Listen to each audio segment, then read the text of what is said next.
Hi, I'm Catherine Lewis from MilestonesAcademy.com, and I'm here today to talk to you about our history rotation.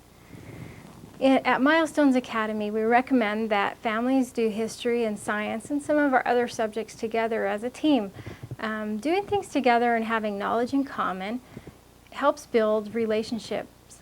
And so, we're going today to pretend that we're doing year 6 of our history rotation.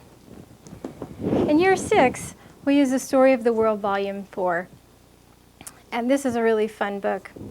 Let's say we're going to pretend that we read about the Boxer Rebellion in our history book today. It was a really interesting story, and it happened in China. See, China's right here.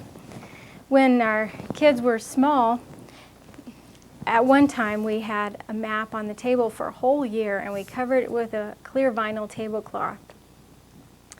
And that was fun because it led to a lot of dinner time discussions. And another time we had a globe and we would point things out on the globe. But one year we had a map that covered our entire dining room wall. That was a lot of fun. And we learned a lot about geography just having the maps around all the time. So anyway, we read our story about the Boxer Rebellion. So we're going to get one of our little cards. Now, I don't know what color you're using for China, but let's say you chose to use yellow for China. You're going to use yellow for China all the way through history whenever you're reading about it. So we're going to write Boxer Rebellion on our little card, which I've already done, but we don't know what year it happened. So we're going to look in another resource, like an encyclopedia or something like that. And one of my favorites for history with younger children is a Kingfisher History Encyclopedia. Now the Kingfisher History Encyclopedia, we open to the Boxer Rebellion and it says it's in 1900. So we write 1900 on our little card, see? And we might want to read it, what's written in there and look at the pictures, and it's all very interesting.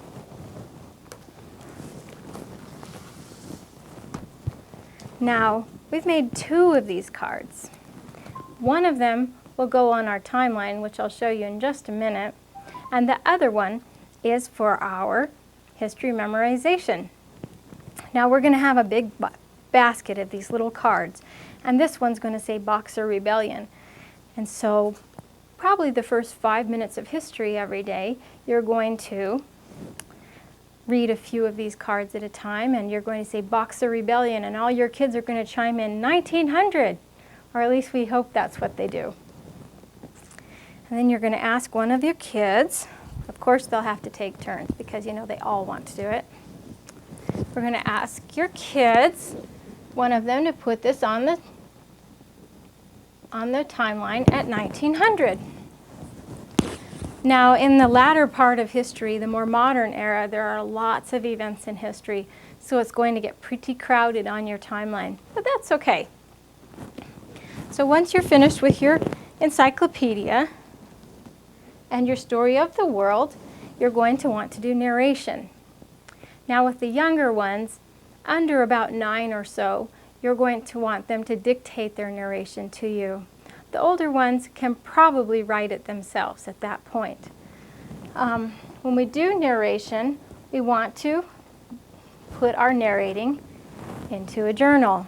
I like hardcover journals. When my kids were younger, we found hardcover journals like this that at the top was blank and at the bottom were lines. Can't find those anymore.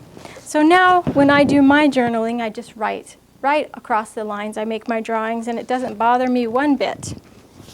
But some people would rather have the other type. And I ran across these at Walmart for $2.50, so that is quite a bit less than the hardcover journal at $11. And inside, they have a blank part across the top and lines across the bottom. But the cover is pretty ugly.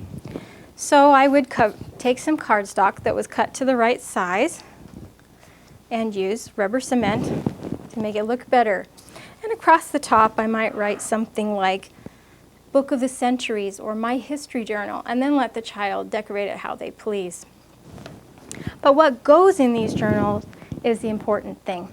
First, they have their space for writing. The dictated narration Mom would write this down in the journal. The older kids would write it themselves. Up here, they would draw a picture of what the Boxer Rebellion reminded them of. We also draw maps in our books. You might say, but my children don't know how to draw, and my children don't know how to make maps. But this is the fun part. It's something you don't want to get away from in history. I found that books like these give kids ideas for things to do for history, for drawing. Now this one is the Middle Ages, which you probably won't be using much, but here's a drawing of how to draw a princess and how to draw a dog, or this is some Chinese stuff, so you might want to use this. Anyway, there are lots of different things, and they teach you how to draw in this book. Now for the maps, these books that you used when your children were younger, hopefully, to learn how to draw, have some excellent tutorials for map drawing. Here you have a map of the United States. I realize a lot of you aren't from the United States, but if you are, in this particular draw right now, book 5, there are several different things that you might learn how to draw. Here are Lewis and Clark, and different things like that. We have the Statue of Liberty and spaceships and all interesting things. In this book 7, we have a tutorial on how to draw a globe type map. And back here, a flat map of the world. And here we have in book 8, Africa. And here's Australia. And I know that you can find Europe and Asia and also North and South America in there. So they have some really great tutorials in those Draw Right Now books. So after you've done your reading out loud, your story of what happened in history, and then gone to your timeline and put up your timeline, and made your card for your basket of memorizations, done your journaling and your map making and your drawing, now it's time to expand on history. Now this is totally optional, but it does make history more interesting for the kids. You might choose 1 or 2 novels that are much, much too hard for the younger kids to read, like maybe Anne of Green Gables or Laddie, and read that out loud for the year. 2 or 3 of those would be really interesting. And then you'll find on milestonesacademy.com, under our history rotation for each year, you have a list of books that might be appropriate for the child to read to themselves on different areas of history for that time period. So have a basket of those from the library available, and set aside 15 or 20 minutes of quiet time, and that's time that we read history, extra history books. And they can pick anything they want from the basket. They're not going to be forced to read any of these books, of course, but if all they're allowed to do is sit on the couch and twiddle their thumbs or read a book, I think 9 times out of 10 they're going to pick reading the book. And so that's how you do our history rotation. It's a lot of fun to do things together as a family.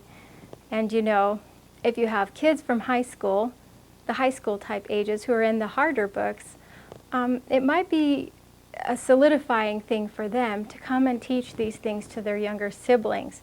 And so you're also bringing them in. It doesn't take much time away from their studying every day to spend 15 or 20 minutes or maybe half an hour once or twice a week. It doesn't take a lot of time to do this, but it does take a little planning. Well, let me know how it goes. This is Catherine Lewis from milestonesacademy.com. milestonesacademy.com.